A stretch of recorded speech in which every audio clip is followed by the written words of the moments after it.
Welcome, everyone. I'm just going to give a few more seconds to let people trickle in before we get started.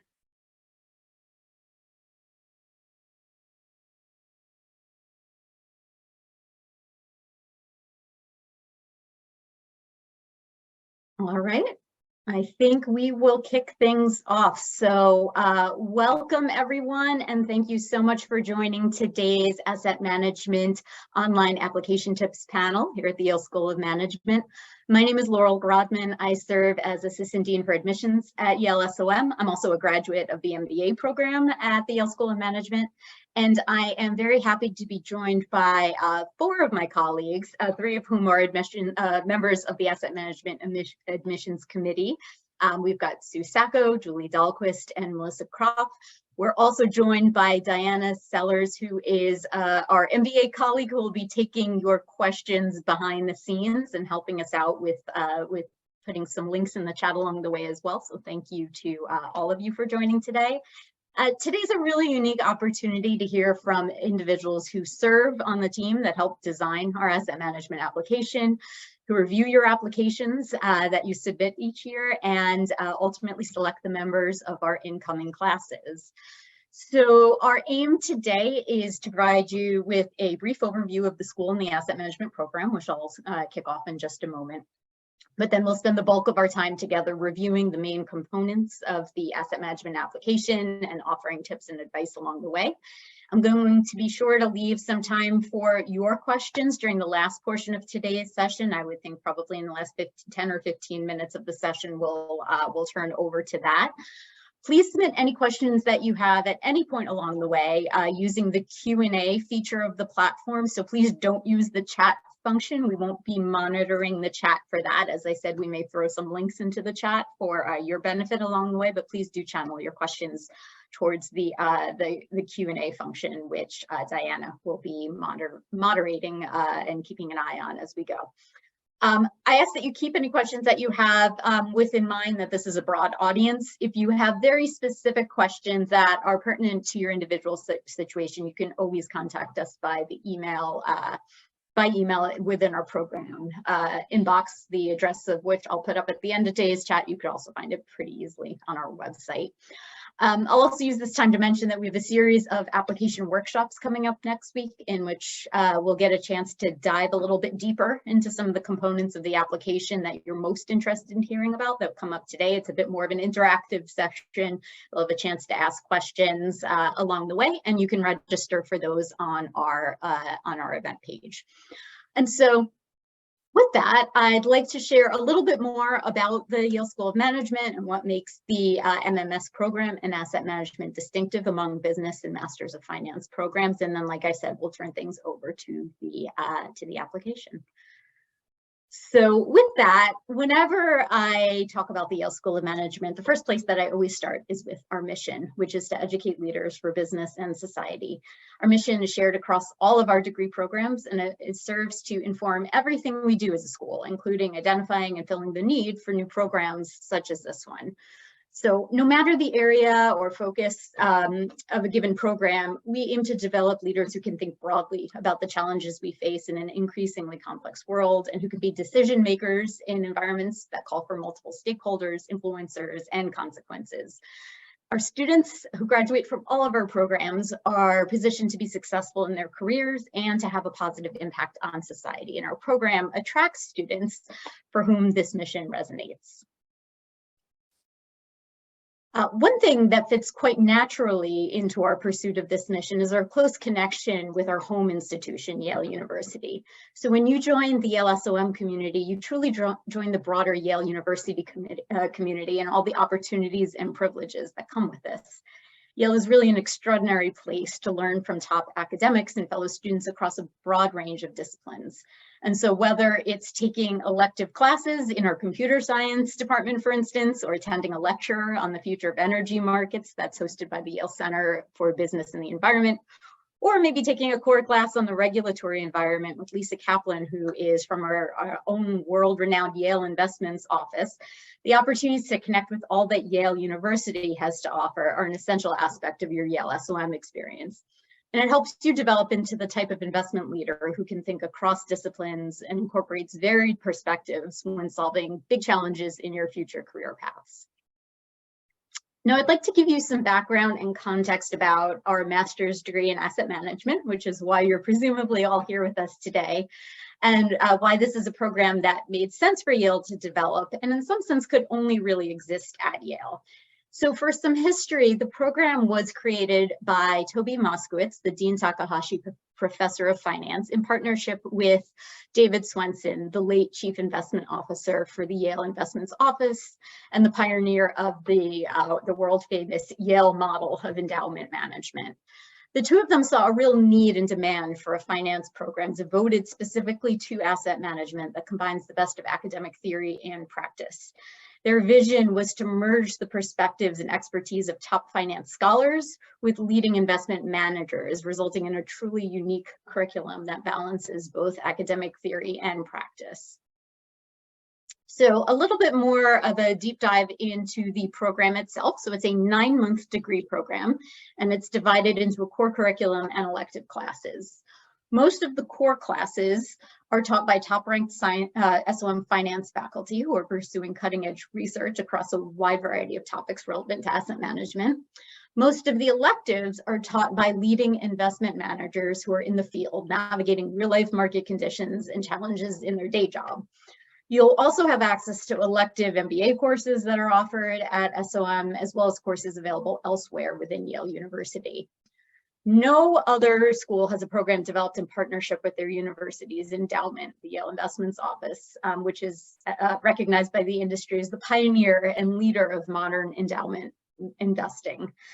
And because of Yale's unique in-house expertise, our external connections to industry, and access to the broader university, we're in a position to offer extensive and unique courses that are developed specifically for the program, like alternative asset classes, behavioral finance, ESG investing, legal and regulatory landscape, machine learning, quantitative investing, venture capital, and private equity, just to name a few. We also offer what we call our Asset Management Colloquium, which gives you unparalleled access to industry leaders across a range of relevant fields who will come to Yale and speak to you uniquely as members of this class in an intimate setting, directly about the experiences that they're having in their day-to-day work. You'll also complete a practical experience requirement, which of a minimum of 40 hours in the spring semester, which gives you the opportunity to begin your pivot into industry and put some of your recently acquired skills to work. This requirement can be fulfilled in a variety of ways, such as interning with an asset management firm, assisting an SOM finance professor with research related to the study of asset management, or perhaps participating in an investment-focused case competition. We are also highly focused on students' professional success and setting you up for success when you graduate the program. We have a dedicated career specialist in our career development office who works exclusively with asset management students, even before the start of fall classes. You'll have access to the Yale network of employment and internship opportunities. Our proximity to major asset management firms in New York City and Boston and in the Connecticut corridor is really valuable, although our students have actually found employment in a wide variety of geographic areas as well. I'd like to also call out that there is a joint degree option between the MBA at Yale SOM and the asset management program, making it possible to earn both degrees in just 2 years. And finally, international applicants may be interested to know that our program offers the opportunity to qualify for an additional 2-year STEM extension of your post-completion OPT work permission, which can be really valuable as well. And one of the things that I've heard Toby Moskowitz say over and over was that he and David Swenson felt that this program was a chance to, as I said, do it right, which means giving our students a one-of-a-kind chance to learn the theory and the practice of asset management with a real emphasis on both the ethical and fiduciary responsibilities of investment managers. So hopefully that gives you a sense of the program. I wanted to give you some insight into who has joined our program so far. So this is actually the group that we welcomed into the program this past fall. It is only our second cohort. It is a relatively new degree program. And so I'll give you a sense of the students who matriculated this past year. So our current class is 43 people. I expect our future classes to be roughly this size, maybe in the neighborhood of 50 or so for the near-term future. The incoming class represented 11 different countries of citizenship, including South Korea, Italy, Mexico, India, Pakistan, the United Kingdom, China, Canada, and the United States. We're very proud of the fact that our matriculated class was over 50% women, which is very unusual for a master's in finance program and for management degrees in general. So that's a wonderful thing. To give you a sense of the sort of the distribution of work experience. So as we like to say, this is an early career program, although we define that as early to your asset management career. So there is no minimum or kind of maximum consideration for work experience. The incoming class most recently was about 2/3 of which were coming directly from an undergraduate experience, so kind of pre-full-time work experience. And the balance of that group did have some professional experience, sort of half and half split between 1 to 2 years, and those who came in with more years than that. So again, there's no upper limit on the amount of work experience that you can have. And I imagine that when we get into the work experience section, we'll talk a little bit more about how you represent that at various phases of your career. And as I mentioned, we do offer a joint degree program. And in fact, we already know we'll have even more students coming into the joint degree program between the MBA and asset management in the coming application cycle who have already started their MBA degree.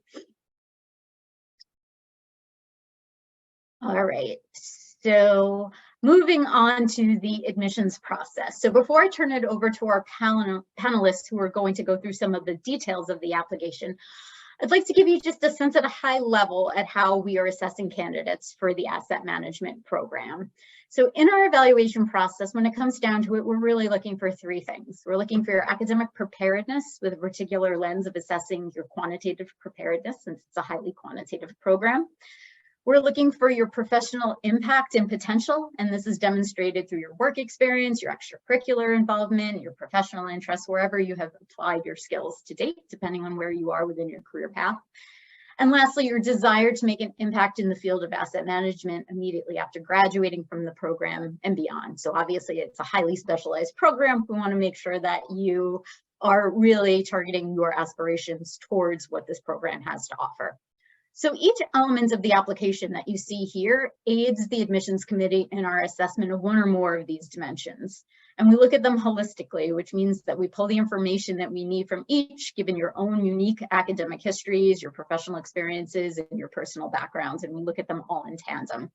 And what this means is that there's no one ideal candidate profile for the asset management program, but rather students can come from a variety of different academic and professional backgrounds and find success within the program. So it is, as I said before, important to remember that this program is targeted towards early career professionals, which really refers to being early in your asset management career, whether you're coming directly from your undergrad studies or have been working in another field and are now looking to make a pivot. So this means we expect to see a range in terms of the quantity and the depth of your professional experience, as well as the distance since your time in your academic studies. And so as part of the holistic process, we rely more heavily on your academic experiences and maybe the internships and research experiences that you've had as an undergrad, if you are in fact a current senior or recent graduate. If you have more professional experience, we'll incorporate that depth of experience into our review process. So we're evaluating based on the same overall criteria, those 3 things that I mentioned at the start, but we're meeting you where you are based on where you are in your own trajectory and what you bring to the table at the time that you're applying. I'll also mention all admitted applicants will be automatically considered for merit-based scholarship. There's no separate essay or application required for scholarship. And scholarship recipients are chosen based on their exemplification of the admissions factors that I noted earlier and the perspective that they'll add to the class and to the SOM community. And you'll be notified of your scholarship award at the same time that you're admitted. As a final point, I'll note that our application deadline is coming up in just over a month. It's January 11th, and we'll release decisions on March 28th. With that, I'd like to turn things over to my colleague, Melissa, who will start our review of the application components with the elements that relate to our assessment of your academic profile. So thanks so much for taking it away, Melissa. Thank you so much, Laurel. All right, so starting with your academics, we are looking to set candidates up for success in this very rigorous program. So that means that we're looking for evidence of strong academic performance in your studies to date, no matter what that area of study might be. There are no particular majors that are preferable to others, as evidence of intellectual curiosity and exposure to different areas in your study is viewed as quite positive by our admissions committee. And so that means we will see applications from students who are coming from areas like finance or economics, maybe applied mathematics. We'll also admit students from backgrounds such as chemical engineering or political science, and maybe someone who's double majored in French and psychology. So in order to assess your academic preparedness, we're looking at a few things all together.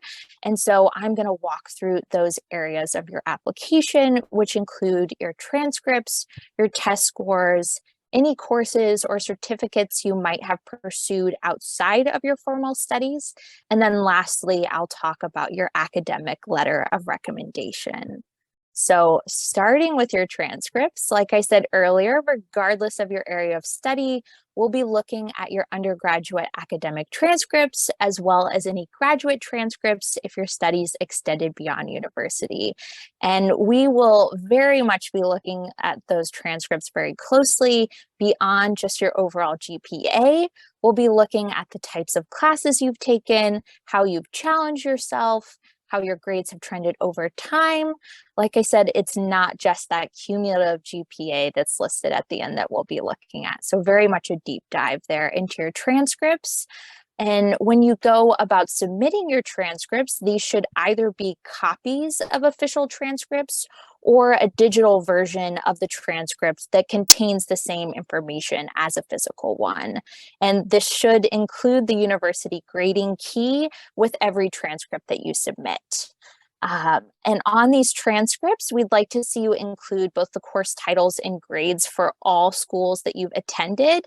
And this should include any study abroad or transfer credits.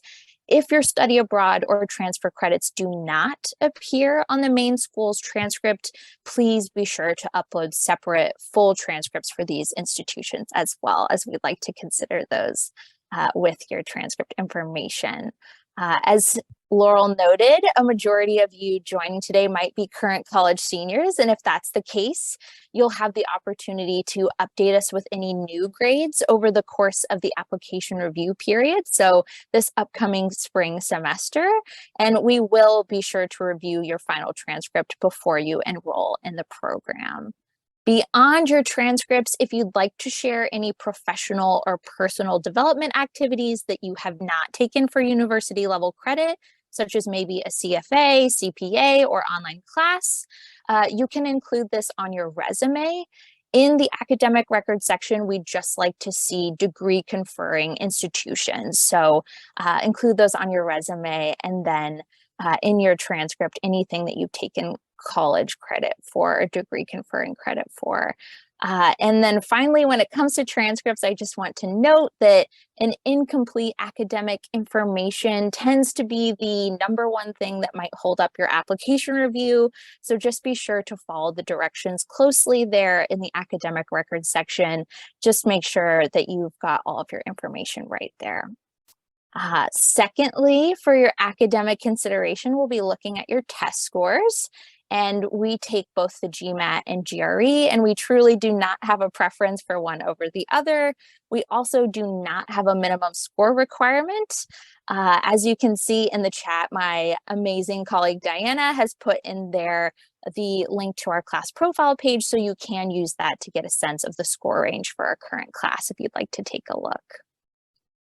With your test scores, this is never the sole indicator of academic potential, but a strong score can be a helpful counterpoint to weaker undergrad performance, or it can also help establish quantitative preparation if you haven't had as much exposure in school.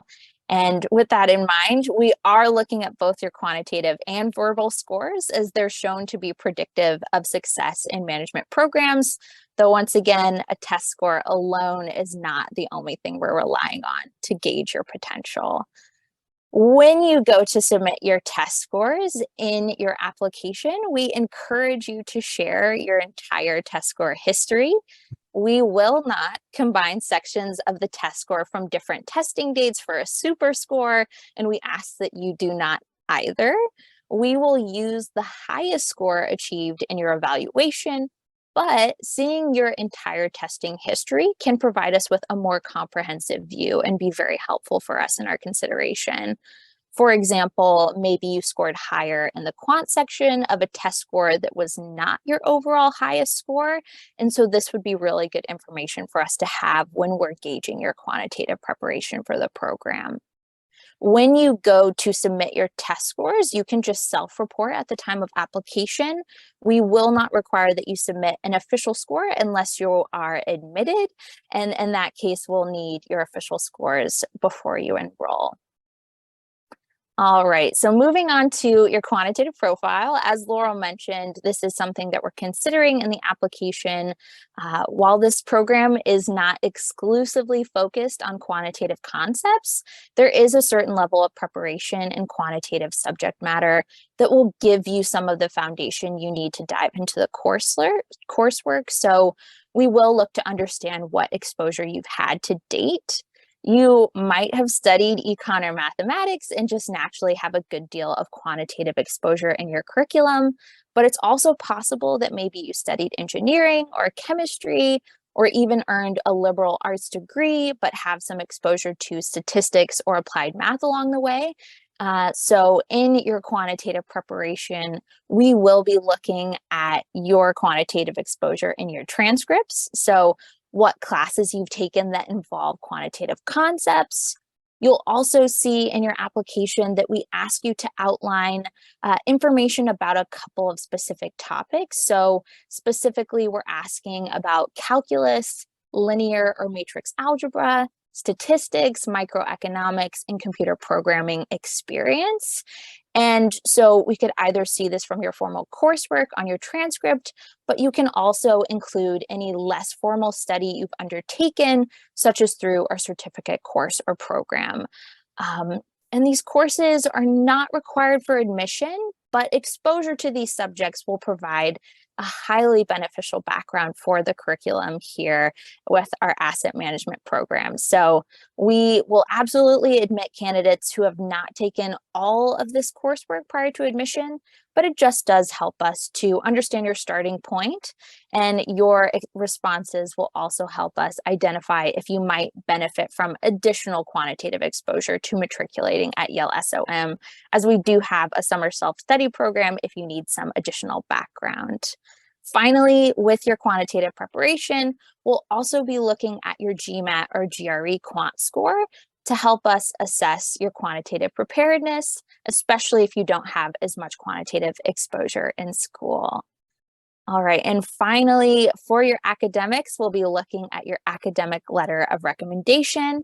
In the application process, you'll be asked to provide 2 letters of recommendation, one which is coming from someone that you know in an academic setting, the second from a professional or applied setting. Thinking about your academic letter of recommendation specifically, this gives us another really detailed perspective on your academic performance beyond your course grades. So kind of gives us an inside look at what you might be like in our classroom. So for your academic letter of recommendation, I really recommend picking someone who knows you very well. This could be a professor who's seen you in a smaller seminar style class, a research advisor, or maybe even an academic mentor. Professors from large lectures can also work too. Just make sure that they have more to say about you rather than simply restating the grade you received in the class, which we can see on your transcript. All right, and finally, I just want to mention at this time that if your native language is not English and you have not completed a degree in an English-speaking country, you are required to submit either the TOEFL or IELTS exam, regardless of the language of instruction at your university. If you studied in a country or territory that lists English as an official language, you are still required to submit an English language test. When assessing your English language abilities, similar to your academic qualifications, we're taking a lot of different aspects of your application into account. For example, you might have some experiences in your application that you've had in English, such as internships and study abroad experiences. So we'll look at those in addition to your test scores. And once again here, we don't have a preference for which exam you choose to take. All right, so that's your academics, and now I'm going to pass it along to Julie to talk about your professional impact and potential. Thank you, Melissa. As Laurel noted before, when it comes to assessing professional impact and potential, we're meeting you where you are. Some of you will be coming directly from your undergraduate experience, and so necessarily will have no full-time work, but you've likely engaged in professional internships or academic research, as well as extracurricular activities or personal pursuits. If you have full-time work, you'll want to highlight those experiences. Once again, our target for this program is early career, but what that really means is early in your asset management career. If you've gotten experience in another field, but are looking to make a pivot, we're still interested in knowing how you performed in a professional setting in that other context. And your interests and pursuits outside of finance or other quantitatively focused activities is important to us as well. Even in the most quantitative asset management role, your ability to think strategically, connect the dots across industries or different disciplines, and communicate to and collaborate with others will be critical. So we are interested in seeing where you commit your time and how you operate and interact within a variety of settings. Thinking about the components of the application that help us get a sense of these things, we're looking at, first and foremost, the resume. The resume is a very important part of your application. It should showcase in a clear and concise way your academic experience, professional experience, including internships, part-time work, research experience, or any other non-classroom experience you've had during school, and any volunteer work, activities, or interests that may help to tell your story. In the Yale SOM application, you'll see we provide a resume template to use if you'd like. You'll see that we very strongly recommend a one-page resume with clearly communicated work progression, start and end dates, as well as a space for high-level academic experience and additional information that you may choose to include. Condensing your resume to one page is a very valuable exercise. It makes you hone in on what is most important, and which makes it much easier for the admissions committee to identify these experiences and accomplishments. Focus your resume bullets, not simply on a description of your jobs, but on highlighting your accomplishments or the impact you've achieved in each experience. A few more tips about your resume. If you worked for an organization that is smaller or more locally known, it can be really helpful to include a brief one-line description of the organization under the organization name on your resume. The resume is a great place to include information about your involvement in things outside of work, as well as any certifications or coursework completed outside of your academic record. We read thousands of resumes. Please put it in a legible font with ample white space. This is much more likely to get a close read than something that is barely legible. Next is the letter of recommendation. In addition to the academic letter of recommendation mentioned earlier, your second letter of recommendation ideally should be from a professional or extracurricular supervisor or another individual who has worked with you in an applied setting. This can be an internship, a full-time work experience, research, long-term academic project, extracurricular leadership role, or something to that effect. The best people to write your LORs are the people who have supervised you and formally reviewed your performance versus asking someone based on a prestigious title. If you've worked full-time or had an internship experience, you'll ideally get a recommendation from your supervisor in that position, although there may be reasons why this is not possible, which you might want to share in your optional statement. If your recommender's primary language is not English, know that we're reviewing for content versus writing ability. At this time, we do provide translation services for recommendations submitted in Mandarin and Spanish. Many candidates think this piece of the application is out of their hands, but I believe this is a piece that you can influence. I always encourage candidates to meet with their recommenders or schedule a call, when possible, to communicate why you're pursuing the MMS degree in asset management and why now.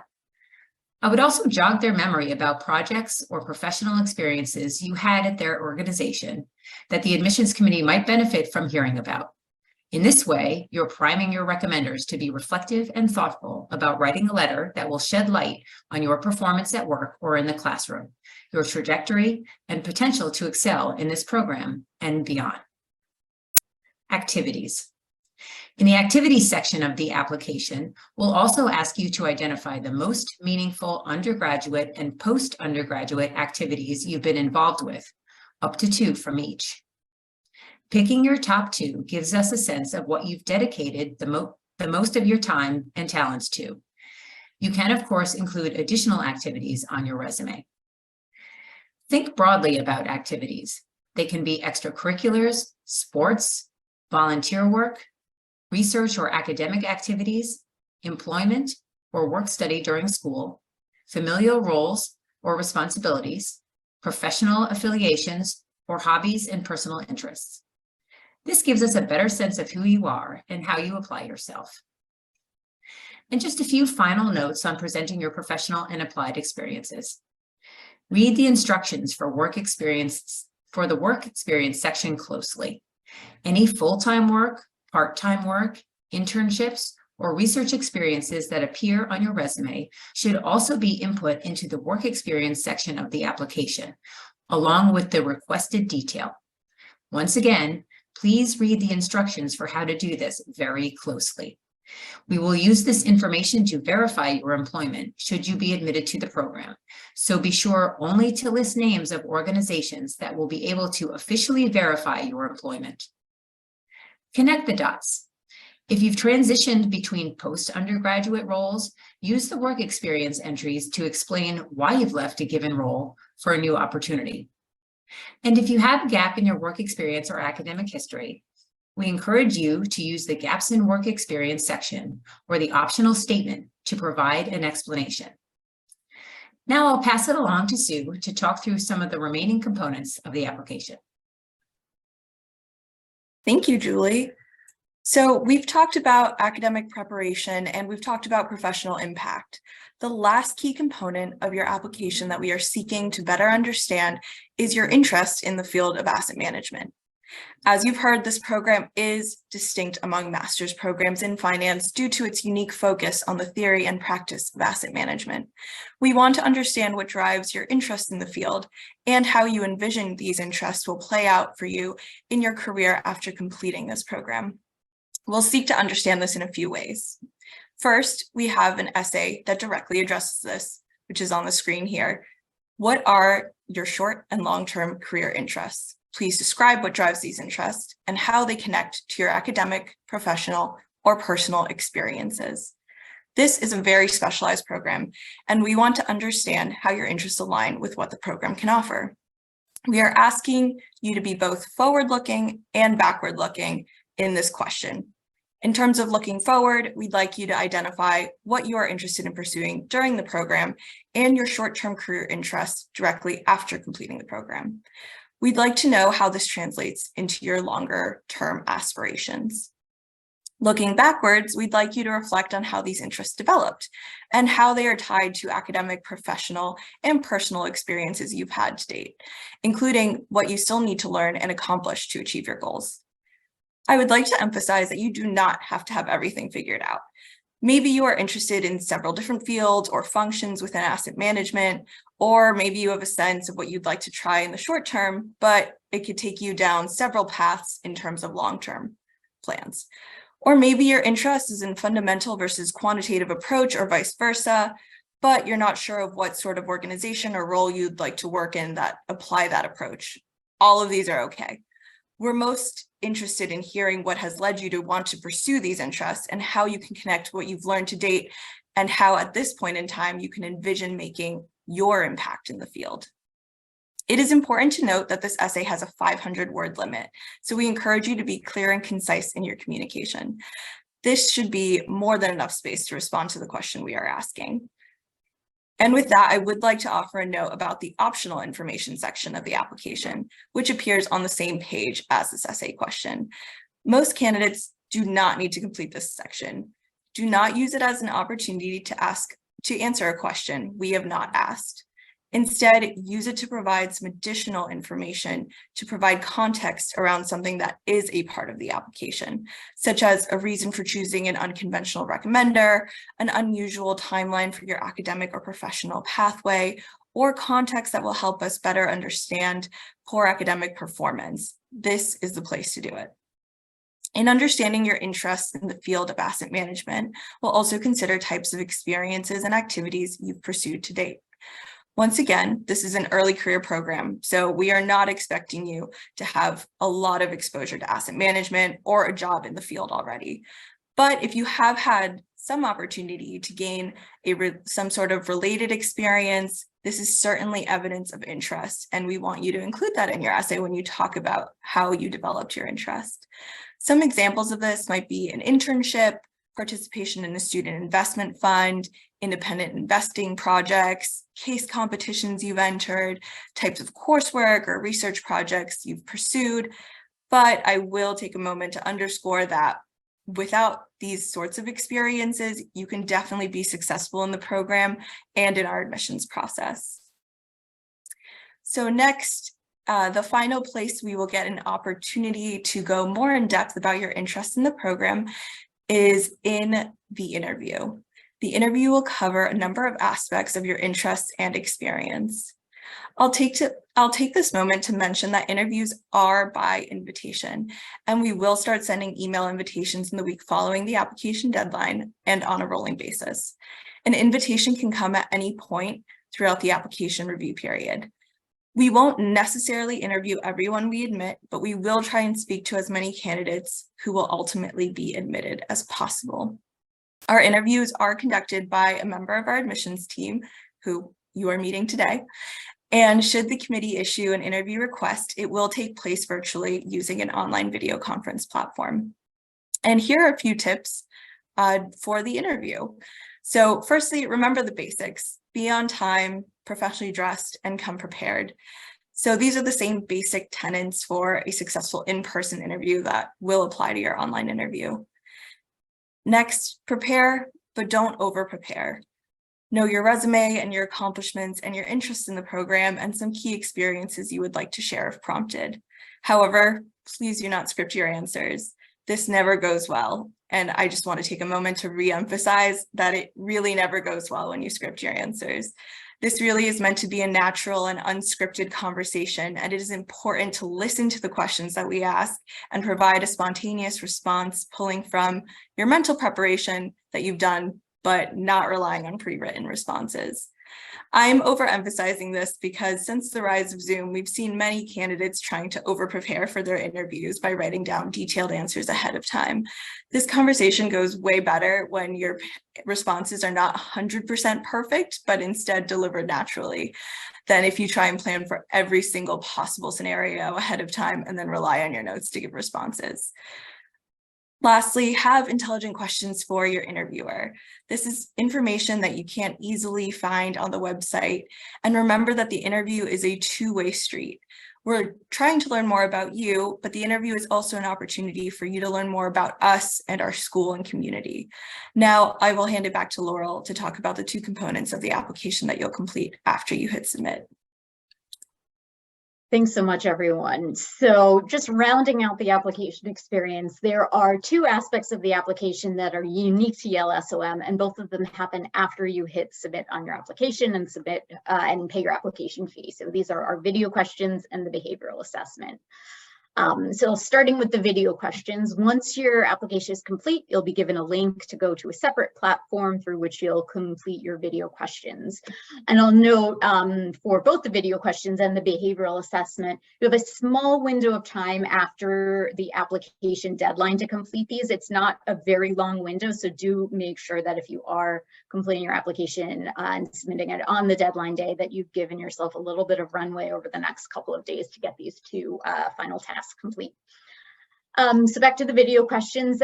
These aren't a substitute for the interview. As Sue just mentioned, we have a separate interview process, but instead your responses will help us assess language skills for our international students. It helps give us a more three-dimensional view of all of our applicants, whether you're a native English speaker or not. It gives us a little bit of a sense of how you articulate yourselves on your feet. And so once again, like similar to the interview, a member of our admissions team will present you with a question in the context of these video questions, and you'll have a short period of time to formulate a response to that question and then deliver it. So specifically, you'll have 20 seconds to gather your thoughts on the first question, and then 60 seconds to deliver that response. And then for the second question, you'll have 30 seconds to think about your response, and then 90 seconds to deliver the response. You'll hear all of these instructions as you go through the experience of doing the video questions. They're not trick questions. There's no preparation really needed for them beyond the self-reflection that you're already doing in the process of applying to graduate school programs. But like I said, we do want to get a sense of how you articulate yourself on your feet. So you'll want to, much like the interview questions, avoid coming in with scripted response or relying too much on the notes that you jot down within those 20 or 30 seconds to read a response. We're trying to get a sense of what you might respond to in a more traditional interview setting. The final question that you'll be presented with on the platform will require a written response, which you'll have 8 minutes to think about, and then reply with 18 minutes would be a big burden on your time. 8 minutes to think about a response and then deliver it. And once again, nothing to prepare there in advance. So just a few pieces of advice in approaching the video questions. My number one biggest advice these days is just to be familiar with the time frame. We're all very used to at this point seeing ourselves on camera in a little box on a screen on our computers. So I don't think that there's that much unexpected coming to you that way, but I'd familiarize yourself with what it feels like to give a 60-second or a 90-second response, because for some of you it might feel like an eternity, and for others it may go very quickly. You'll have a chance to use the practice tool before you begin your official recording, so get familiar with that as well and get comfortable with the technology. Make sure you have a good internet connection and a quiet, private space. It always amuses us to see your cats and roommates going across the screen, but it's probably going to throw you off a little bit. So just make sure you tell everyone to stay out for a little while so you can, focus on the task at hand. And, as we said, be yourself, be natural. We're not expecting an Academy Award winning performance here. We really just want to get a sense of you in a little bit of a different dimension within your application. So with that, the final piece that I'll touch upon and the second application element that you'll complete after you hit submit is the behavioral assessment, which is new this year to the asset management application, but we've actually been using it in our MBA application at Yale SLM for some time now. So we developed the behavioral assessment in collaboration with ETS, the makers of the GRE, and I believe the TOEFL as well.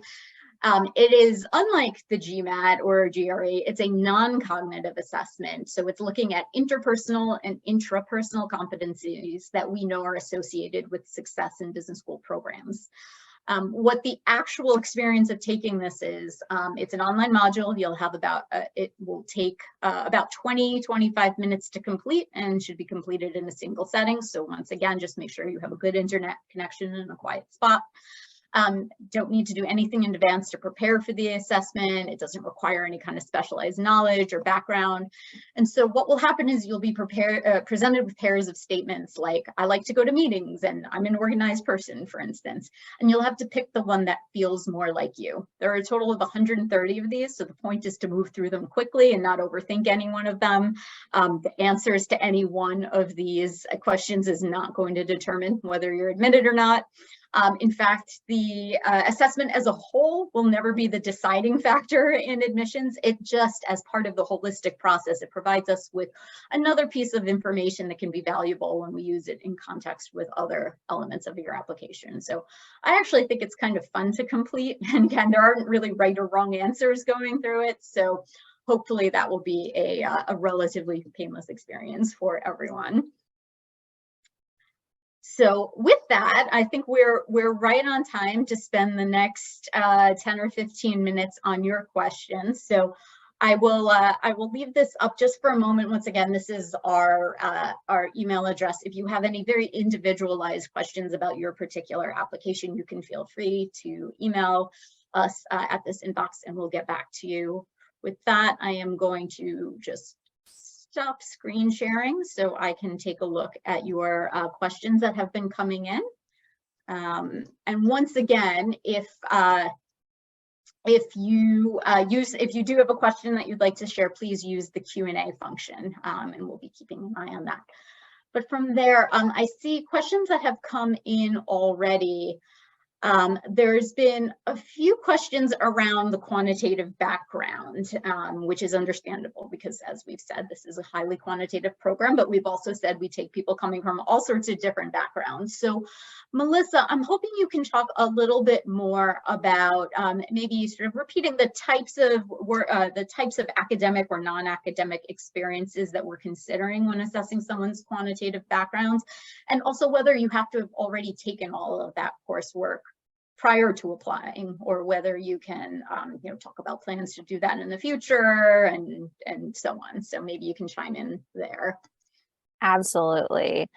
Yeah, so in the application, like I said earlier, we do have a short section that asks you about some of your quantitative coursework in topics such as calculus, linear or matrix algebra, statistics, microeconomics, and computer programming. And having those all listed out and forcing you to say yes or no to whether or not you've taken those classes might be a little scary, but I do just want to re-emphasize that you do not have to have taken all of those classes in order to be admitted to the program. We would like you to have exposure to all of those topics before starting classes, but that does not need to happen by the time that you've submitted your application. So in your application, say yes or no. Tell us what classes you've taken or any online courses that you've taken in those. But then you can also make plans to take additional classes in those areas that you can share with us after you've submitted your application. You can do that through your application portal. There'll be a little screen that says update your application, and you can send us any additional classes that you've taken. Or also, if you have plans to take classes that you want to share with us before you submit your application, you can do that through your optional essay, which Sue outlined for all of you. And then, like I said, when we're considering your profile, it's not a deal breaker for you to not have exposure in one of those spaces. We are still, going to look at all of the sections that we've outlined today and decide whether or not to admit you to the class based on those things, not just a yes or no to whether you've taken a calc course. And then from there, once you're admitted to the class, we'll kind of help outline next steps for how you can get exposure to those topics before starting the class. And that's just to make sure that you're able to begin the asset management program with all of that knowledge in mind on the same coursework with all of your other classmates and be able to thrive in the program right away. So we have a summer self-study program that we can, give you more exposure to those topics if you don't have it already, but it's not something you'd have to have completed before applying to the program.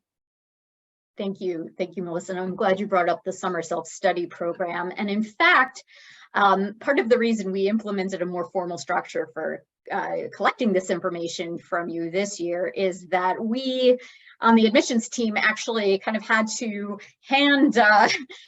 handle this on our own last year and actually go through transcripts and categorize what kinds of experiences our incoming class had, so that the summer self-study program could be developed. And we really had a sense of where people's preparation point was coming into the program. And then our program director was able to put together this really robust summer program so that people could fill the gaps that they have. So this will help us do that in a much more efficient way, in that you are sort of self-identifying. So it is used, both in the evaluative sense that we're getting, we want to understand what your academic groundings are in quantitative concepts, but also to help prepare you for the program once you've been admitted and matriculated, and we can really zero in on the sorts of summer experiences that will allow you to hit the ground running. So thank you for that, Melissa.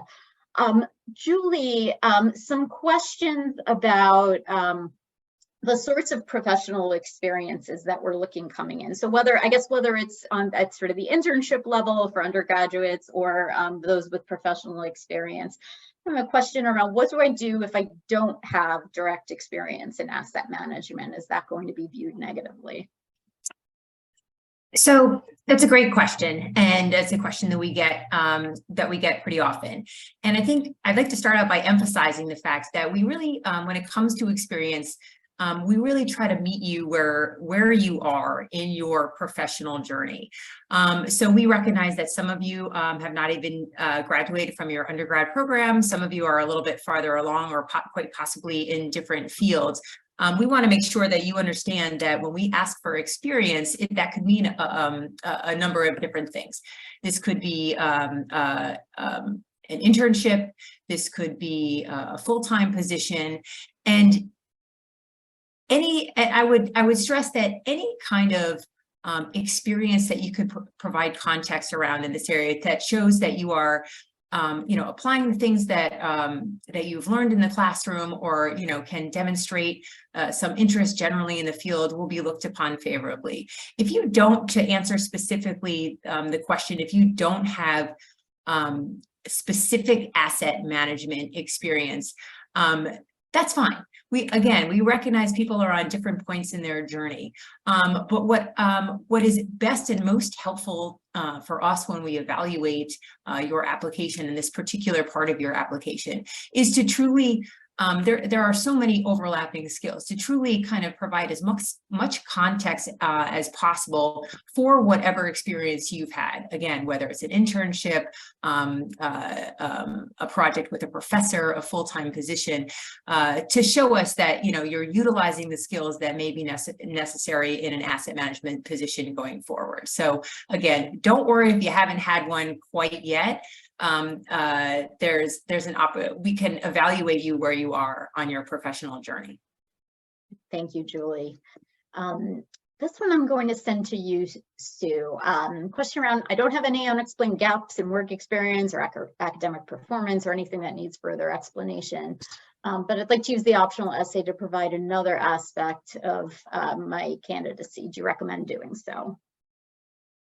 So short answer is no, but let me just take a moment to kind of talk about that extra optional piece. We want you to use that to provide more depth to the pieces of the application that we've asked for.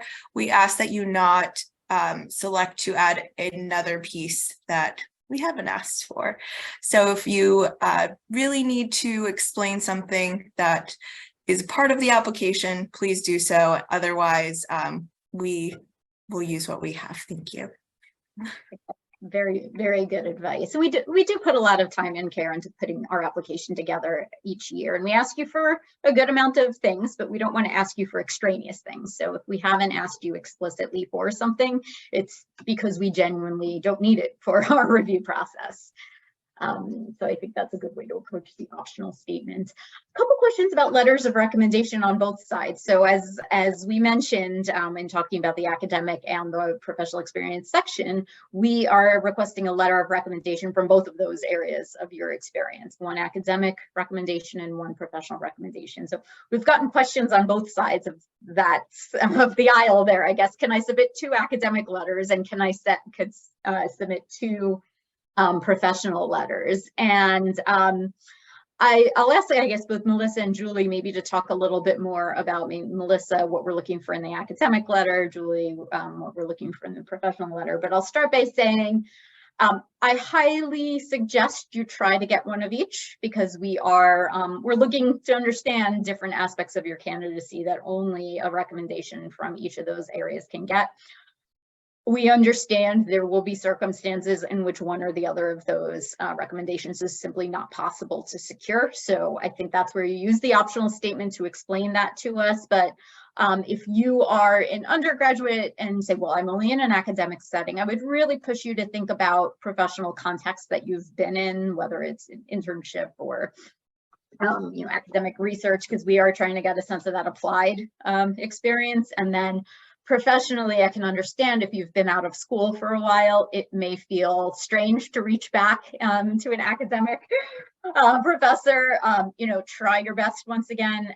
But if you can't do one of those things, you let us know. But Melissa and Julie, if you want to touch maybe briefly upon some of the key things we're looking for in each of those recommendations.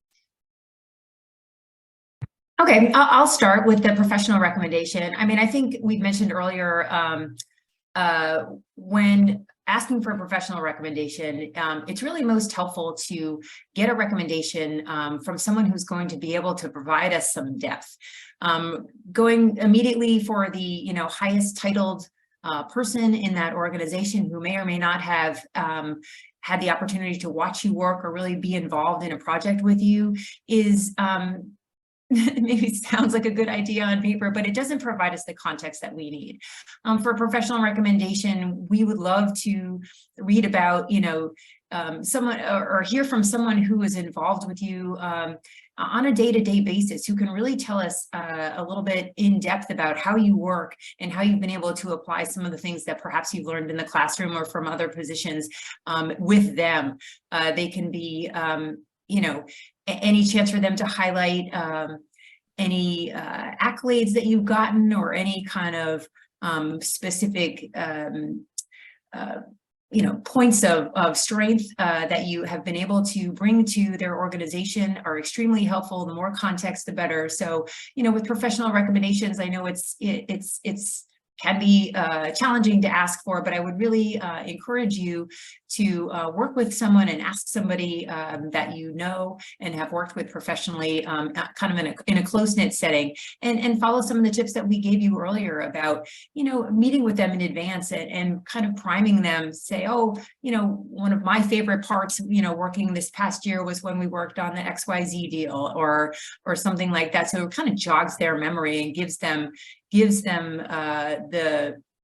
meat of the recommendation that they can pass on to us. So that would be my advice professionally. Awesome. Thanks, Julie. And on the academic side, Laurel noted at the top of the presentation that this is a very academically rigorous program. And so with that in mind, it is really important for us to have one academic reference to look at, in particular, not just your grade, not just how you performed, but what do you do when you face a challenging topic? Does your professor have an experience where, you weren't so sure about something and came to them and asked a question? How did you handle being faced with a challenge in an academic setting? Things like that are just very helpful for us to have more information on, so we can picture you in the asset management class in a difficult situation and how you react from there. That's going to be really important information for us to have on the academic side. Thank you both. And I'm realizing the time flies and we're at the hour. I'm going to do a 1-minute speed round with myself and try to answer some of these maybe quicker questions that came through. And then, but before I do that, I will encourage you to consider attending one of our application workshops next week, where we'll get a chance to dive in to some of these sections a little bit more in depth. We'll actually take whatever your votes indicate you're most interested in hearing about in a little bit more detail, and we'll focus on 2 or 3 of the components of the application a little bit more depth. So maybe we'll get a link to our events in the chat where you can sign up for those as well. And as our application deadline approaches, we'll also have a few other platforms in which we can answer your questions, including some very last minute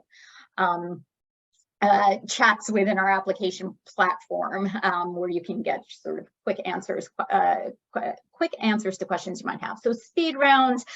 A couple questions about employment outcomes, which we just didn't have time, I think, to get into today. So the short answer to that is within the next probably month or two, we'll have updated our website to have more information about our first graduating classes employment. The timeline for that, in which schools post those, are 6 months after graduation. We finalize our collection, so those will be available in the coming months, and you'll be able to see them on our website. Question about, can you defer enrollment? So we really ask you to apply to the program in the year that you plan to attend. We know unexpected things happen in your lives, and we will grant deferrals, on a case-by-case basis for emergency situations. But if your plan is to continue in your professional or academic lives elsewhere, do that for the coming year and apply to us in the year that you're ready to come. A question about the joint degree option, and so maybe also in the chat, if we could put up a link that gives a little bit more detail about our MBA asset management joint degree. But just to give you a sense of how that works, they're two completely separate application processes. So you'll apply independently to both of those programs, be assessed independently by different teams, and then you will then have the choice to enroll in one or the other or both as a joint. As I mentioned before, the joint degree is 2 years. It always starts with the MBA and concludes with the asset management program. You can also apply to the asset management program from your first year in the MBA program, but not vice versa. So those were hopefully some quick hits at the very end. I know we had a lot of good questions coming through that we were not able to get to today. So hopefully we'll get a chance to address some of those through the application workshops and some of the other events we have coming up next week. Thank you so much, Julie, Melissa, and Sue, and Diana as well for joining today, and for all of our participants and for your good questions. We hope this was helpful, and we're very much looking forward to reviewing your applications in the coming weeks if you're applying this year or in a future round. So thank you, everyone.